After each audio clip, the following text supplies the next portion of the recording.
علامہ اقبال کا مرد مسلمان تسخیر کائنات کا موجب بنتا ہے. اس کے جذبہ عمل اور تکاپو سے، اس کی تگادو سے مہر و ماہ و انجم سہمے جاتے ہیں. اقبال کہتے ہیں کہ عروج آدم خاکی سے انجم سہمے جاتے ہیں کہ یہ ٹوٹا ہوا تارا مہ کامل نہ بن جائے. یہی پیکر حاکی ہے جو کہ زندہ تر اور پائندہ تر اور تبندہ تر نکلا ہے. باقی قافلے تھک کر فضا کے پیچ و خم میں رہ کے، لیکن بندہ مومن یہ سارے زینے عبور کرتا تسخیر کائنات کے مقام پر جا پہنچتا ہے. وہ ساکنان فلک کی نبضوں پر اپنی سوچ کی اور اپنے عمل کی انگلیاں رکھ دیتا ہے. یہ ارض و سما مومن کی میراث ہیں. وہ جہد مسلسل سے ان کی گردشوں کو پابند زنجیر بھی کر سکتا ہے. عالم ہے فقط مومن جاں باز کی میراث، مومن نہیں جو صاحب لولاک نہیں ہے. اور اسی تضاد کی وضاحت تاریخی پس منظر میں علامہ اقبال نے کی ہے. جرمن پرچم پر عقاب کا نشان تھا، اور ساری دنیا جانتی ہے کہ جب جرمن فوجوں کی پیش قدمی نے پوری دنیا پر ایک لرزہ طاری کر رکھا تھا، لیکن اس کے جاہ و جلال اور اس کی ہیبت کے اس سارے اثر کو بندہ مومن کے ساتھ پنجہ آزمائی نے زائل کر دیا. اقبال اسی کے تسلسل میں لکھتے ہیں: عقابی شان سے جپٹے تھے جو بے پالوں پر نکلے، عقابی شان سے جپٹے تھے جو بے بالوں پر نکلے، ستارے شام کے خونے شفق میں ڈوب کر نکلے، ہوئے مدفون دریا زیر دریا تیرنے والے، ہوئے مدفون دریا زیر دریا تیرنے والے، تمانچے موج کے کھاتے تھے جو بن کر گوہر نکلے. غبارے رہ گزر ہیں کیمیا پہ ناز تھا جن کو، غبارے رہ گزر ہیں کیمیا پہ ناز تھا جن کو، جبینے خاک پہ رکھتے تھے جو اکسیر گر نکلے. مرد مومن کی یہی بنیادی خصوصیت اس کا بے غرض، بے ریا اور بے لوث ہونا ہے.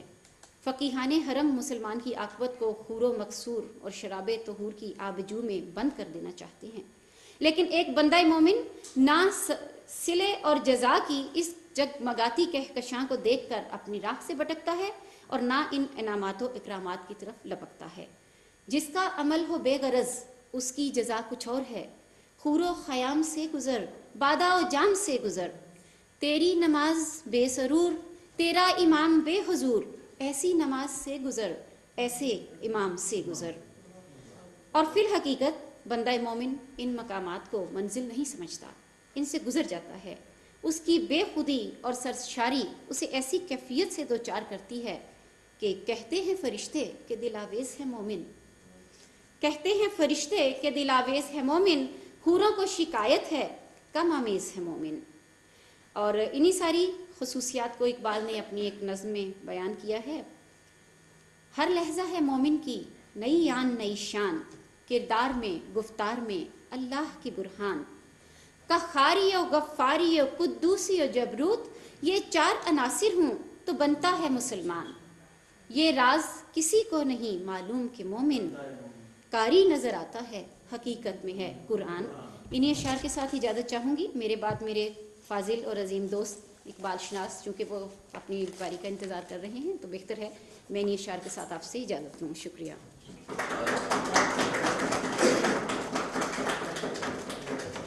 یہ تھی محترمہ صدف مرزا صاحبہ جنہوں نے اقبال کے مرد مومن اور نیتشے کے سپر مین کا بہت خوبصورت تقابلی جائزہ پیش کیا. بہت بہت شکریہ محترمہ صدف مرزا صاحبہ. ہماری اس پروکار محفل کے اگلے مہمان پروفیسر اسلم سید صاحب ہیں جو بوخم یونیورسٹی سے تشریف لائے ہیں. ڈاکٹر صاحب نے P H D Columbia University سے کیا اور بوخم یونیورسٹی میں وزٹنگ پروفیسر ہیں. ایک لمبے عرصے تک 1987 سے 2001 تک قائد اعظم یونیورسٹی اسلام آباد میں ہسٹری کے پروفیسر رہے. علامہ اقبال کے جرمنی اور جرمن قوم کے بارے میں تاثرات ہیں، وہ ہم ریکویسٹ کریں گے کہ ڈاکٹر صاحب آ کے اپنے ٹاپک پہ اظہار خیال کریں. تو ہم ریکویسٹ کرتے ہیں جناب پروفیسر اسلم سید صاحب سے کہ وہ تشریف لائیں.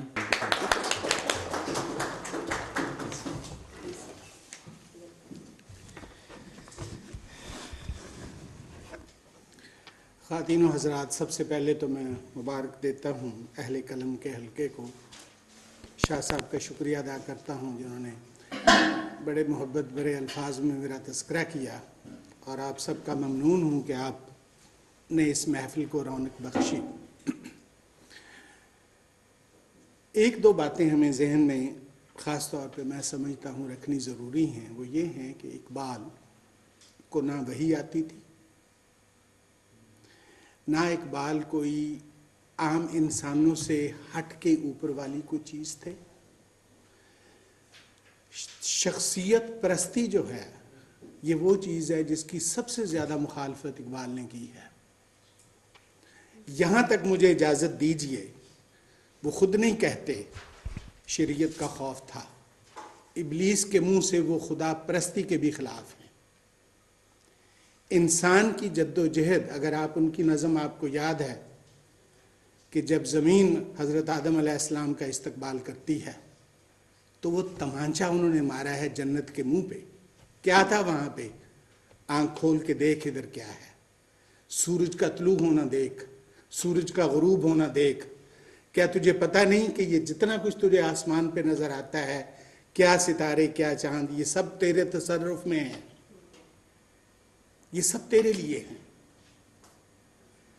تو خیر میں ان کے اس فلسفے پہ آج بات نہیں کروں گا۔ کیوں اقبال اتنا ہمہ گیر ہے اپنے خیالات میں؟ آج بھی کیوں؟ میں ابھی کبھی کبھی جب یہ افغانستان میں جو کچھ ہو رہا ہے میں دیکھتا ہوں تو مجھے وہ ابلیس کا مشورہ جو وہ اپنے ایک مشیروں کو دیتا ہے وہ یاد آتا ہے۔